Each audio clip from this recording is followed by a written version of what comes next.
खबर गाजीपुर से है, जहां लोकसभा चुनाव को लेकर गाजीपुर में सूबे के सीएम योगी आदित्यनाथ ने अपनी दूसरी जनसभा की। इससे पहले वे शनिवार को जिले में आए थे। यहां भाजपा प्रत्याशी पारसनाथ राय के लिए वे जन समर्थन और वोटों की अपील करते दिखे। इसके साथ ही उन्होंने विपक्षी पार्टियों पर जमकर सियासी वार छोड़े। भाजपा प्रत्याशी पारसनाथ राय के समर्थन में जनसभा को संबोधित करते हुए सीएम योगी ने कहा कि माफिया परिवार से ब्रिगेडियर उस्मान का कोई संबंध नहीं है, यह सबसे बड़ा झूठ है।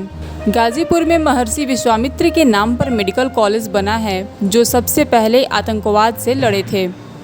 उन्हीं से प्रेरणा लेकर प्रदेश सरकार ने माफियाओं के सीने पर बुलडोजर चलाकर समाज को भयमुक्त किया। आज नारी और व्यापारी दोनों भयमुक्त है, कहीं भी किसी समय भी आ जा सकते हैं। उन्होंने कहा कि प्रदेश सरकार ने होली और दीपावली के अवसर पर सभी उज्ज्वला लाभार्थियों को फ्री गैस सिलेंडर प्रदान किया है। अपने संबोधन में सीएम योगी ने आगे क्या कहा, सुनिए। यहाँ का भी माफिया है, जब अपने काले कारनामों को छुपाने के लिए कोई जगह नहीं मिलती, कहता हम ब्रिगेडियर उस्मान के परिवार के लोग हैं।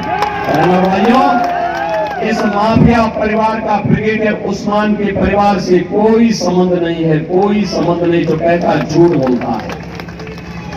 इससे कोरा झूठ कोई नहीं हो सकता है। इससे कोरा झूठ अगर समाजवादी पार्टी कहे कि हमने राम मंदिर बना दिया, क्या आप मानेंगे? मानेंगे क्या? अरे राम भक्तों पर गोली चलाने वाले मंदिर क्या बनाएंगे? आतंकवादियों के पैरोकार और माफियाओं के सामने घुटने टेकने वाले राम मंदिर का निर्माण और आपको सुरक्षा क्या प्रदान करेंगे? सुशासन और कानून के राज की बात क्या कर सकते हैं लोग? अपने पापाचार, अपने अनाचार, अपने भ्रष्टाचार के कारण आकंठ बेईमानी में घुसे हुए समाजवादी और कांग्रेस का एक गठबंधन ये कहते हैं कि सत्ता में आएंगे तो पर्सनल लॉ लागू करेंगे। पर्सनल लॉ का मतलब आप जानते हैं? पर्सनल लॉ का मतलब पानी शासन। बहनों और भाइयों, हम घोषणा करते हैं, भारत बाबा साहब भीमराव अम्बेडकर के द्वारा बनाए गए संविधान से चलेगा भारत। अपने यहां शरिया कानून लागू नहीं होने देगा। बहनों और भाइयों, ये शरिया कानून में पर्सनल लॉ का मतलब क्या?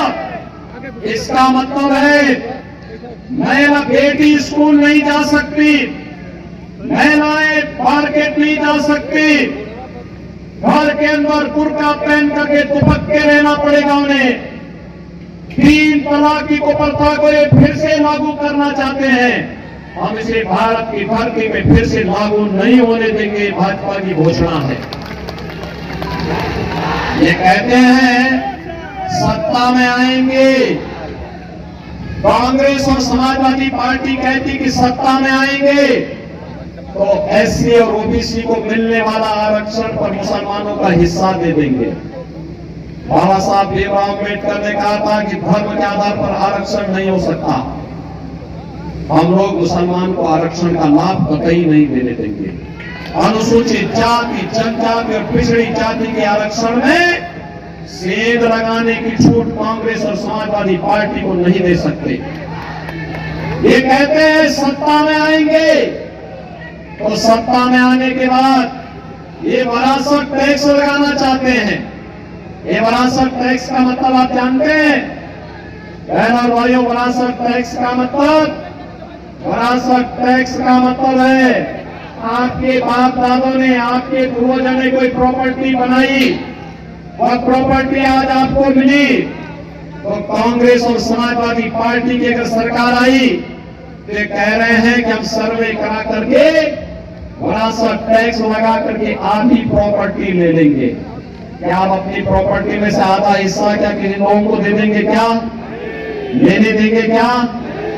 और फिर कहते हैं इस प्रॉपर्टी को पाकिस्तान, बांग्लादेश और अफगानिस्तान से आए हुए घुसपैठियों को बांट डालेंगे।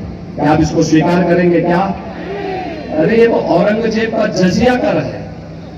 औरंगजेब एक क्रूर बादशाह हुआ था मुगलों का। कोई मुसलमान भी अपने पुत्र का नाम औरंगजेब नहीं रखता, क्योंकि औरंगजेब ने पहले अपने भाई की हत्या की, औरंगजेब ने फिर अपने बाप को जेल में बंद किया। औरंगजेब का बाप शाहजहां, ये वही शाहजहां है जिसने आगरा का किला बनाया, आगरा का ताजमहल बनाया था। और ताजमहल बनाने वाला शाहजहां अंतिम जीवन एक एक बूंद पानी के लिए तरस के मर गया।